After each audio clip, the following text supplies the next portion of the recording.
Hi అండి. Welcome back to SS Telugu audio నవలలు. ఈరోజు మీరు వినబోయే నవల 'గవర్నస్ కరుణ'. శ్రీమతి గంటి వెంకటరమణ గారు రచించారు. ఈ నవల చదవడానికి వారి అనుమతి తెలియజేసి, అలాగే మా దగ్గరున్న నవలలు ఇస్తాము, మరిన్ని నవలలు చదవండి అని ప్రోత్సహించిన గంటి వెంకటరమణ గారి సంతానానికి ముందుగా నా కృతజ్ఞతలు తెలియజేసుకుంటున్నానండి. నవల్లోకి వెళ్ళబోయే ముందు వెంకటరమణ గారి జీవిత చరిత్ర కొంచెం తెలుసుకుందాం. ఆ తర్వాత నవల్లోకి వెళదాం. శ్రీమతి గంటి వెంకటరమణ గారు డిసెంబర్ 1942లో తూర్పుగోదావరిలో గంటి చంద్రశేఖర్ గారు, సుభద్రమ్మ దంపతులకు జన్మించారు. బాల్యం నుండే హైదరాబాదులో పెరిగిన ఆమె చదువుపై మంచి ఆసక్తితో మెట్రికులేషన్ పూర్తి చేసి తర్వాత టీచర్ ట్రైనింగ్ కోర్సు చేశారు. దీంతో ఆమె బోధనా వృత్తి ప్రారంభమైంది. ఆమె ఎంతో ప్రతిభావంతురాలు. గానం, కూచిపూడి నృత్యం, రచన, హస్తకళలు, అల్లిక, వంట ఏ రంగంలోనైనా ఆమెకు ప్రత్యేక నైపుణ్యం ఉంది. చిన్న వయసులోనే ఆమె తన మొదటి నవలను ప్రచురించారు. ఆ నవలలోని ఆలోచనలు ఆ కాలానికి కొత్తగా ఉండడంతో మంచి ప్రశంసలు, కొంత విమర్శలు కూడా అందుకున్నాయి.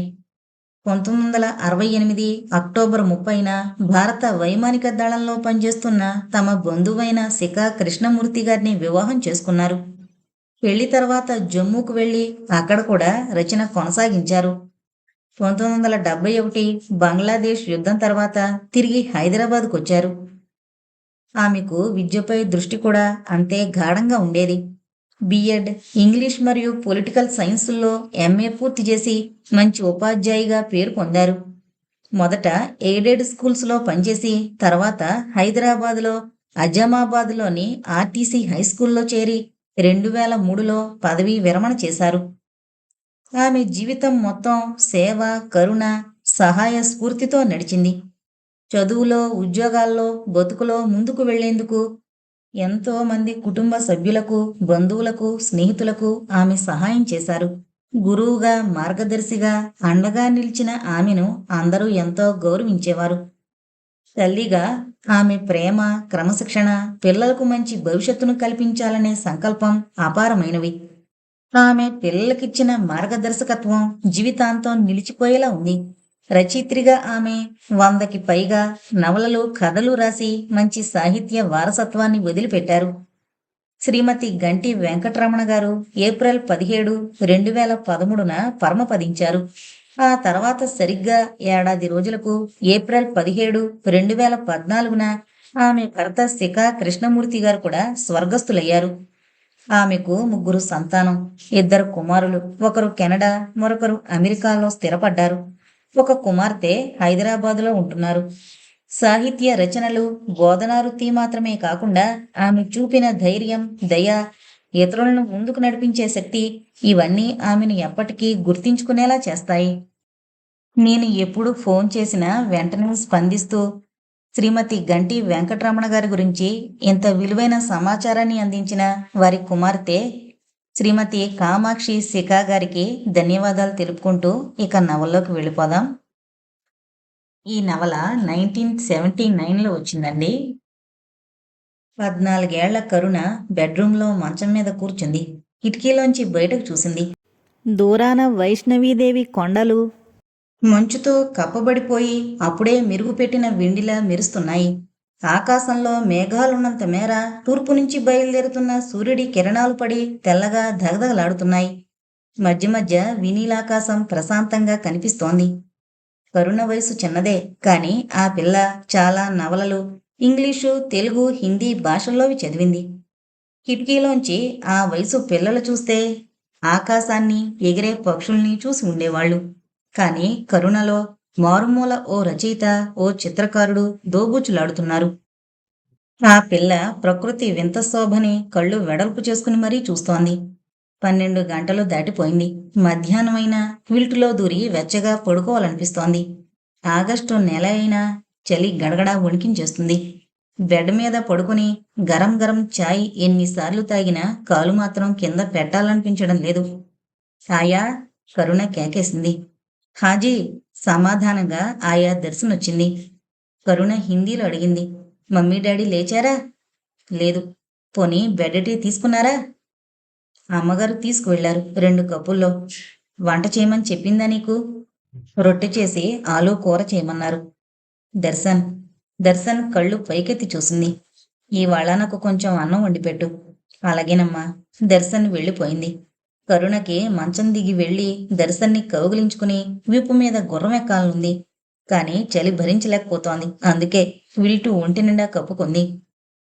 దర్శన్ డాక్టర్ వశిష్ఠ భార్గవ్ ఇంటికి ఎప్పుడొచ్చిందో తెలీదు. కాని కరుణ పుట్టడం, డాక్టర్ భార్య మేనక చావు బతుకుల మధ్య పోరాడడం అన్నీ మొన్న మొన్న జరిగినట్లున్నాయి. వశిష్ఠ భార్గవ్ హస్తవాసి మంచిని అందరూ తెగ మెచ్చుకుంటారు. మేనక కూడా డాక్టర్ కావడం వల్ల 2 చేతులా సంపాదిస్తున్నారు భార్యాభర్తలిద్దరూ. డబ్బు రావడం ఎలా వస్తుందో వెళ్ళడం కూడా అంతే వేగంగా జరుగుతూ ఉంటుంది ఆ ఇంట్లో. మేనక అందం మాటల్లో చెప్పేందుకు చాలంది. భార్గవ్ ఆమెను ఎఫ్ఆర్సిఎస్ చదివేందుకు వెళ్లే ముందు ప్రేమించి పెళ్లి చేసుకున్నాడు. మేనక స్వగ్రామం చీరాలైతే భార్గవిది కాకినాడ. ఇద్దరు బొంబాయి మెడికల్ కాలేజీలో చదివారు. చదువు పూర్తయ్యాక ఆర్మీ డాక్టర్గా చాలా ఊళ్ళు తిరిగి 15 ఏళ్ల క్రితం జమ్మూలో స్థిరపడ్డారిద్దరు. ఇక్కడ స్థలం కొని ఇల్లు కట్టుకునేందుకు ప్రభుత్వం అనుమతించదు కనుక ఆర్మీలోంచి డిశ్చార్జ్ అయ్యాక అలవాటు పడిన వాతావరణం కనుక గోల్ మార్కెట్ దగ్గర క్లినిక్ పెట్టాడు డాక్టర్ భార్గవ్. మేనక గవర్నమెంట్ హాస్పిటల్లో పనిచేస్తోంది.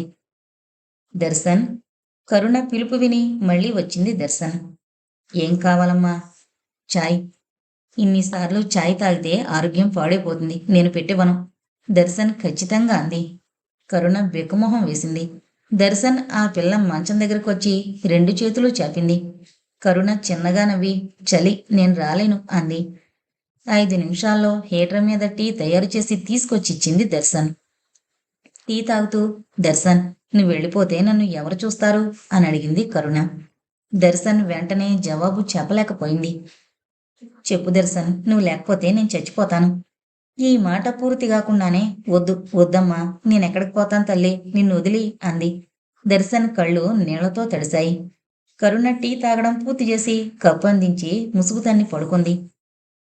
శీతాకాలంలో జమ్మూలో అప్పుడప్పుడు ఏంటి తరచూ ఒళ్ళు పగులుతుంటుంది. వర్షం పడినప్పుడు రిలీఫ్గా ఉంటుంది. ఒళ్ళు జాగ్రత్తగా ఉండేందుకు అక్కడి వాళ్ళందరూ వర్షం ఎప్పుడు పడుతుందా అని ఎదురు చూస్తూ ఉంటారు. ఒక్కో రోజు పొద్దున్నే ప్రారంభించిన చినుకులు 2 రోజులైనా తెరిపినివ్వదు. సూర్యుడు అసలు ఎక్కడున్నాడో కూడా అంతు చిక్కదు. మబ్బులు కమ్మిన ఆకాశం అసుర సంధ్యలా ఉంటుంది.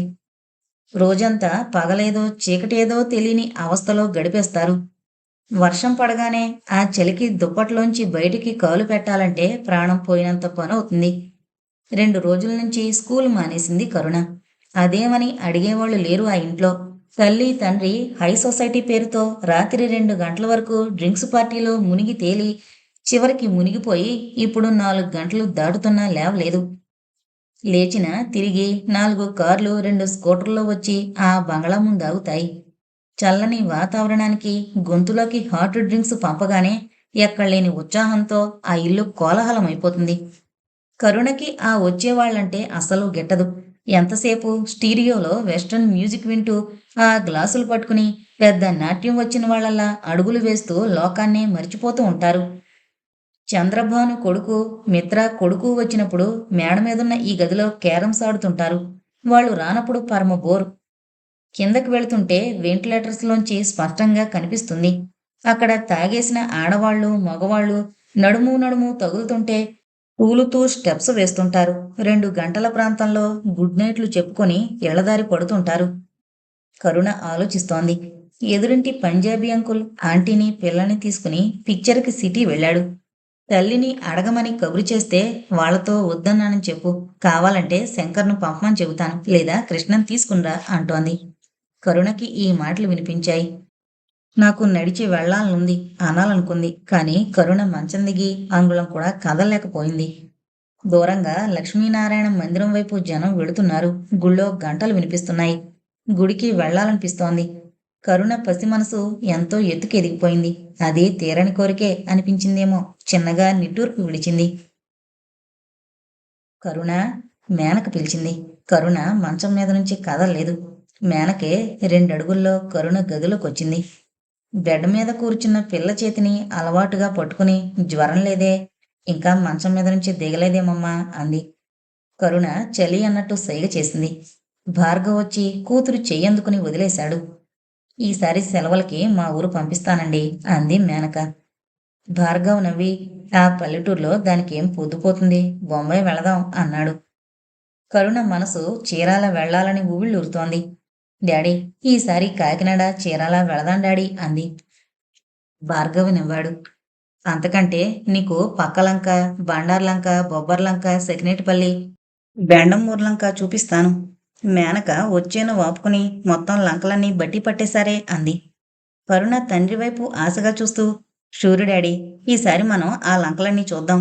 ఎప్పుడూ సమ్మర్లో కాశ్మీర్ తప్ప ఎక్కడికి వెళ్ళడం లేదు. ఈసారైనా మీరు ప్రామిస్ని కీపప్ చేసుకోండి అంది. భార్గవ భార్య వైపు చూసి, చెప్పడం మర్చిపోయాను మేనక, మా బాబాయ్ ఉత్తరం రాశారు. నిన్నటి నుంచి అసలిక్కడ లేను కదా. ఆయన సెలవులకి నిన్ను కరుణని తీసుకుని రమ్మని మరీ మరీ రాశారు అన్నాడు. మేనక మొహం క్షణంలో రంగు మారింది. నవ్వు తెచ్చుకుంటూ, నేను రాను. నాకు సెలవు దొరకడం కష్టం అవుతుంది. మీరు కరుణ వెళ్ళి 10 రోజుల్లో వచ్చేయండి అంది. డ్రెస్ అన్ని డైనింగ్ టేబుల్ మీద భోజన పదార్థాలు ఉంచమని చెప్పింది. కరుణకి ఆ రాత్రి నిద్ర పట్టలేదు. 2 అడుగులు నడిస్తే ప్రెస్టేజ్ అంటూ వెనకాలే కారు పంపిస్తారు. దర్శన్తో కబుర్లు చెప్పనీయరు. దర్శన్ ఎంతో మంచి కథలు చెబుతుంది.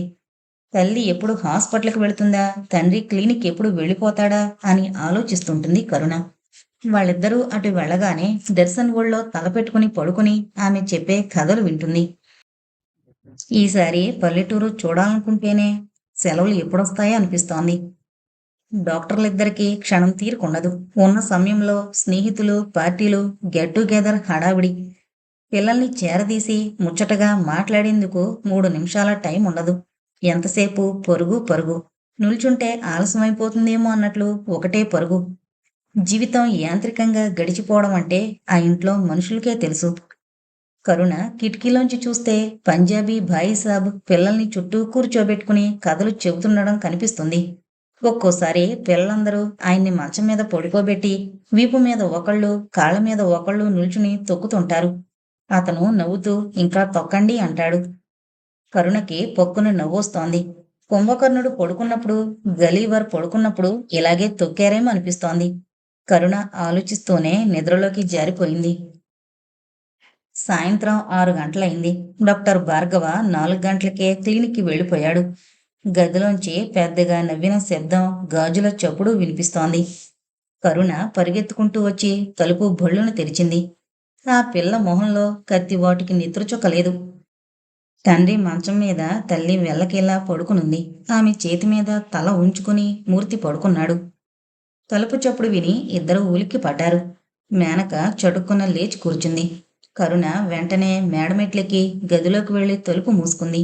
ఆ పిల్ల కాళ్ళు చేతులు వణికిపోతున్నాయి. డాక్టర్ మూర్తి 4 ఏళ్ల క్రితం ఆంధ్రా నుంచి వచ్చాడు. ఒకసారి తెలుగు గెట్ టుగెదర్ ఏర్పాటు చేశారు. అప్పుడు అతను కూడా వచ్చాడు. ఆ పరిచయం క్రమం తప్పకుండా రోజూ భార్గవింటికి వస్తూనే ఉన్నాడు. కరుణ అతను నవ్వడం, నవ్వించడం చూసింది. కానీ తల్లి పక్కన ఇలా ఇంత దగ్గరగా పడుకోవడం ఎప్పుడూ చూడలేదు. దాదాపు 4 ఏళ్ల క్రితం ఒకసారి తల్లి గదిలోకి వెళితే సరిగ్గా తండ్రి కూడా అలాగే పడుకునున్నాడు. అప్పుడిలా భయం వేయలేదు, కాళ్ళు వణకలేదు. ఇప్పుడు మాత్రం కాళ్ళల్లో సత్తువు లేనట్టు, గాలిలోకి తేలిపోతున్నట్టు అనిపిస్తోంది. సరైన అర్థం తెలియకపోయినా తల్లి మూర్తి అంకుల్ పక్కన అలా పడుకోవడం ఏమాత్రం ఒప్పుకోలేకపోతోంది. బయట తలుపు కొడుతోన్న శబ్దం.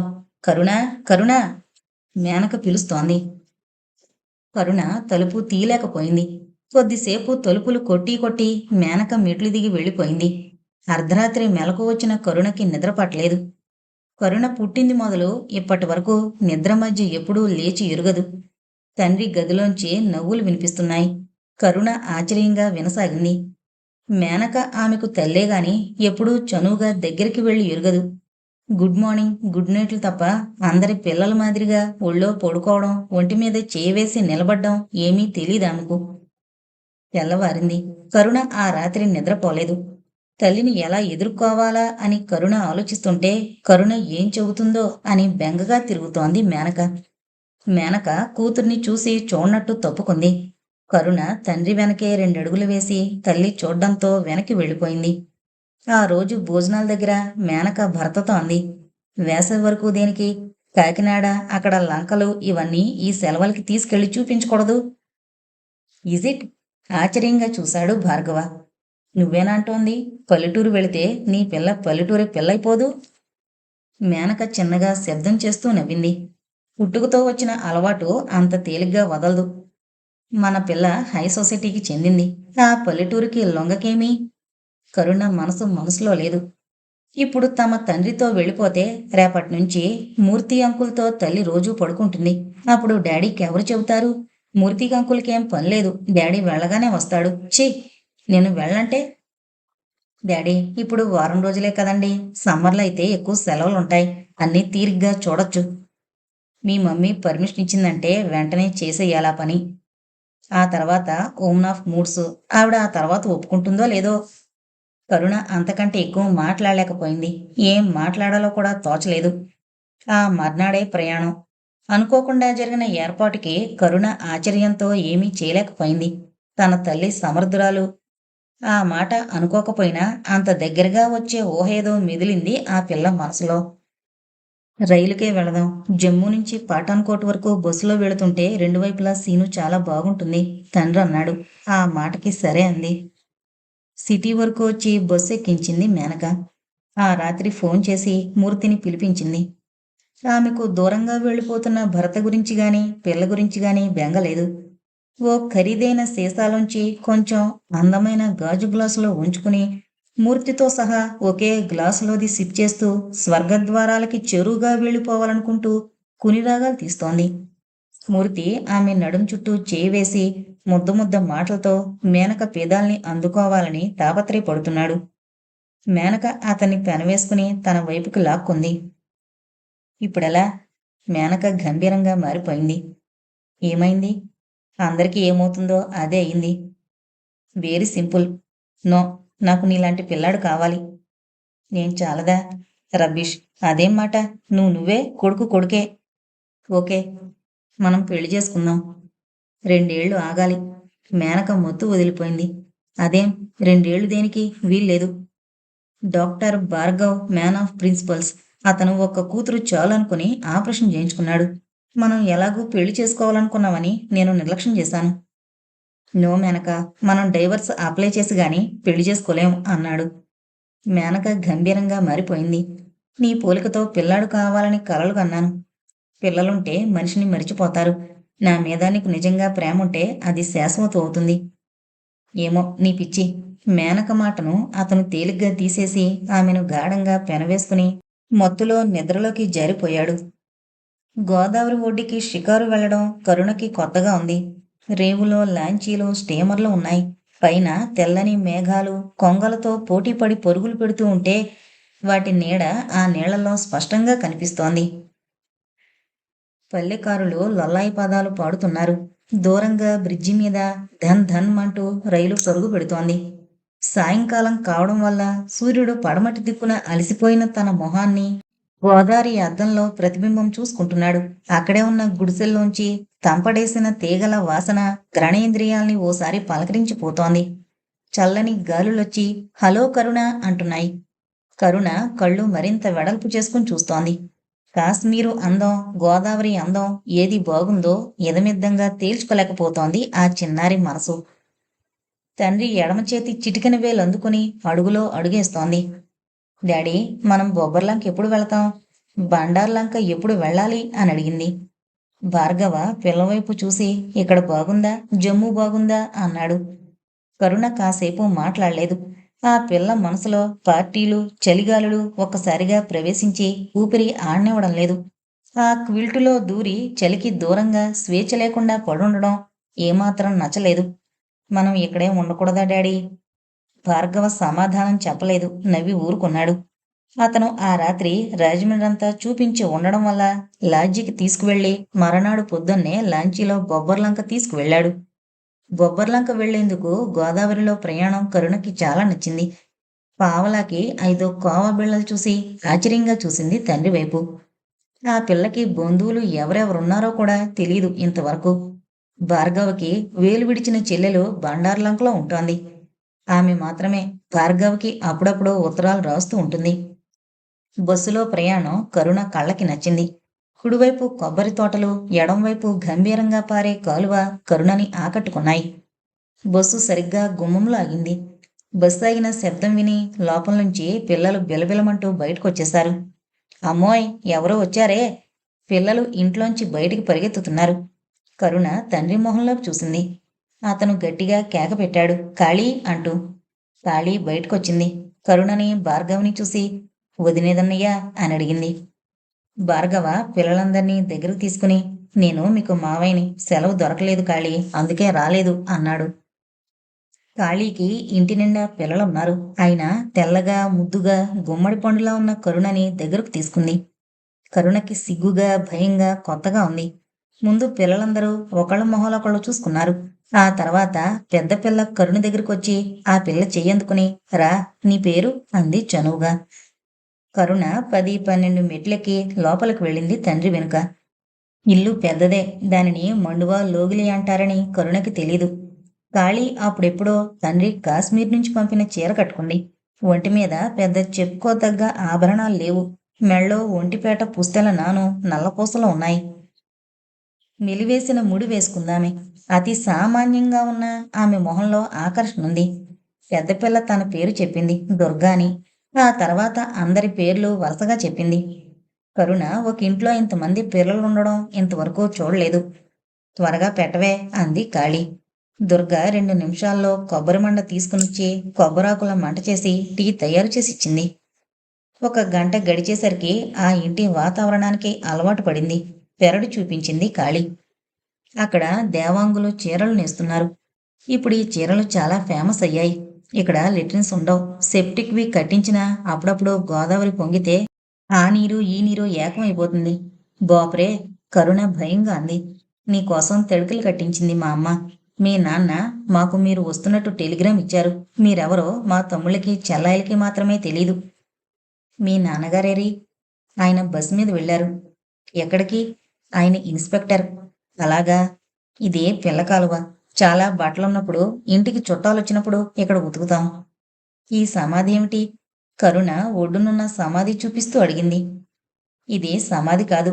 బహుశా వీటిలో అస్థికలున్నాయేమో తెలీదు. మొత్తానికి ఇవి మా తాతగారివి. ఆయన అన్నవి. దూరంగా పొగేంటి? ఇది కౌశిక. ఇక్కడ స్నానాలు చేస్తారు శ్మశానానికి వెళ్ళిన వాళ్ళు. అరే! కరుణ నీళ్లలోంచి కాలు టక్కున బయటకు తీసేసింది. అయ్యో రామా, అది నీటిపాము, ఏమీ చేయదు, నువ్వు చూస్తుండు అని దుర్గ చటుక్కున్న నీళ్లలోకి దిగింది. 2 క్షణాల వరకు కనిపించకపోయేసరికి కరుణ బికమొహం వేసింది. దుర్గ తల పైకెత్తింది. నీటిలో ఆమడ దూరంలో తేలుతోంది. అవతల ఒడ్డున సీమచింత చెట్టుకు వెదురు కర్రతో కొట్టి కాయలు ఒడిలో మూటగట్టుకుని ఈదుతూ వచ్చేసింది. కరుణ బొగ్గన చేతులుంచుకుని చూడసాగింది. సీమచింతకాయలు తిను. కరుణ చేత బలవంతంగా తినిపించింది. మా అమ్మ తిడుతుంది దుర్గా ఇటువంటివి తింటే. అదేం? దుర్గ ఆశ్చర్యంగా చూసింది. ఒళ్ళు పాడైపోతుంది అంటుంది. ఆరోగ్యం కాపాడుకునేందుకు డైటింగ్ చెయ్యాలంటుంది. దుర్గ పకపక నవ్వింది. భలే దానివి. మనకి శరీరం ఇచ్చినందుకు చచ్చినట్టు గొడ్డు చాకరీ చెయ్యాలి. చేసినందుకు తెగ తినాలి. మా ఊళ్ళో రాళ్ళు రప్పలు కూడా తేలిగ్గా జీర్ణమైపోతాయి. నాకంతా వింతగా ఉంది దుర్గా. ఇప్పుడేమైంది? ఇంకా 4 రోజులుంటే నువ్వు మా ఊరు వదలవు. దుర్గ పొడి బట్టలు వేసుకోసాగింది. కరుణ దెబ్బతిన్నదాల్లా చుట్టూ చూసింది. దూరంగా గేదెల మీద కూర్చున్నారు కొందరు. ఎరుకలు పందుల్ని అదిలిస్తున్నారు. చెంబులు తీసుకుని ఆడవాళ్లు పేరంటానికి వెళుతున్నట్టు వెళుతున్నారు. ఇక్కడ ఈ ఒడ్డున దుర్గ తడిలంగా మీద పొడిలంగా వేసుకుని కింద నుంచి మెల్లగా లాగేసింది. సిగ్గుతో చితికిపోయింది కరుణ. కళ్ళు మూసుకుంది. పద పోదాం అంది దుర్గ. కరుణ స్నానం చేయలేదు. ఆ పూటకి కాలకృత్యాలు కూడా మానేసింది. తండ్రి దగ్గరికి వెళ్ళి, ఎలా డాడీ స్నానం చేయడం అంది. ఖాళీ పిలిచి కొత్తగా తను మేనకోడలికి కట్టించిన తడికలు 2 చూపించింది. కరుణ కొంతలో కొంత తేలిగ్గా నిట్టూర్చింది. భోజనాల సమయంలో కరుణకి కళ్ళనీళ్ల పర్యంతమైంది. పనసపొట్టు కూర ఆవపెట్టి అన్నగారికి ఇష్టమని అరిటాకులో ఓ పక్కగా ఇంత వేసింది. ఆ చేత్తోనే కరుణకి వడ్డించింది. కరుణ ఆ కారం తినలేక కళ్ళల్లో నీళ్లతో తండ్రివైపు చూసింది. 2 రోజులు కొంచెం కారం తగ్గించు ఖాళీ. మా కరుణ అసలు తినలేదు అన్నాడతను. ఖాళీ చాలాసేపు నొచ్చుకుంది. మధ్యాహ్నం నిద్ర లేవగానే కొబ్బరి బొండాలు, అటుకులు, ఆవకాయ పెట్టింది. కరుణ పొళ్ళు నొప్పి పుట్టడంతో తినలేకపోయింది. ఖాళీ మిగతా పిల్లలు రసగుల్లాలు అన్నంతగా తింటున్నారు. కరుణ తను తినడం మానేసి వాళ్ళ వైపే విచిత్రంగా చూడసాగింది. ఆ ఇంట్లో కరెంటు లేదు. హరికేన్లాంతర వెలుగులో పిల్లలకి, భార్గవికి కరుణ భోజనాలు ఏర్పాటు చేసింది. ఆ తర్వాత ఓ మోపెడు తేగలు కురిడి తీసుకునొచ్చిచ్చింది. కరుణ వాటిని చూస్తూనే ఇంక నేను తినలేనండి అంది. అలసిపోయి తండ్రి పక్కనే చేరగిలబడింది. అతని ఒళ్ళోనే నిద్రపోయింది కరుణ. చాలా రోజుల తర్వాత ఇవాళే మంచి నిద్ర పట్టింది. తెల్లవారింది. కరుణని పిల్లలందరూ వచ్చి లేపారు. చేతిలో కచ్చిక వేయగానే ఇదేంటి అని అడిగింది. పిడక కాల్చింది. పిల్లలు చెప్పారు. కరుణకి ముందు వెగటనిపించినా అందరితో పాటు మొహం కడుక్కుంది. వంటింట్లో పీటల మీద కూర్చుని ప్రసాద్ భార్గవ్తో మాట్లాడుతున్నాడు. 40 ఏళ్లుంటాయి అతనికి. చీకు చింతాలేని ఆ సంసారం చూస్తుంటే భార్గవికి ఆనందంగానే ఉంది. అరటి పువ్వు ఒలుస్తోంది కాళి. దుర్గ దూట చక్రాలు తరుగుతూ మధ్య మధ్య వేలికి పూసలు చుట్టుకుంటోంది.